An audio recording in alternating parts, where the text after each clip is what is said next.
जीवित परमेश्वर के वाचा के वचन व्यवस्था विवरण की पुस्तक अध्याय 34।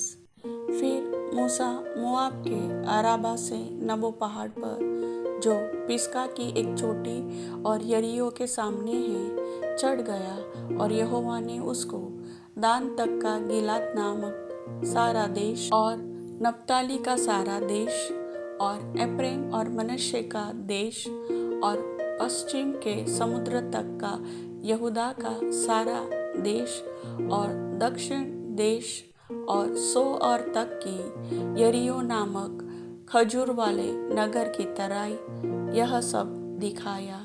तब यहोवा ने उससे कहा, जिस देश के विषय में मैंने अब्राहम, इसहाक और याकूब से शपथ खाकर कहा था कि मैं इसे तेरे वंश को दूंगा, वह यही है।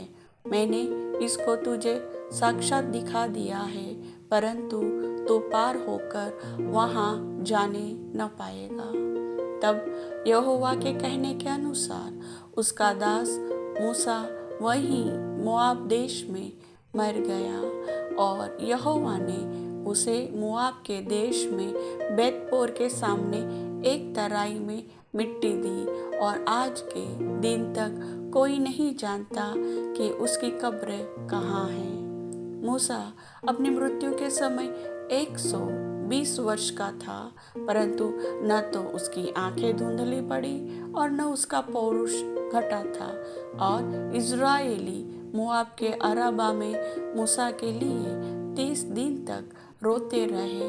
तब मूसा के लिए रोने और विलाप करने के दिन पूरे हो गए, और नून का पुत्र यहोशू बुद्धिमानी की आत्मा से परिपूर्ण था, क्योंकि मूसा ने अपने हाथ उस पर रखे थे और इज़राइली उस आज्ञा के अनुसार जो यहोवा ने मूसा को दी थी उसकी मानते रहे।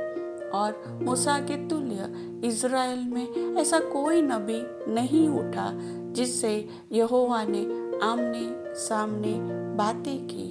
और उसको यहोवा ने फिरौन और उसके सब कर्मचारियों के सामने और उसके सारे देश में सब चिन्ह और चमत्कार करने को भेजा था, और उसने सारे इज़राइलियों की दृष्टि में बलवंत हाथ और बड़े भय के काम कर दिखाए।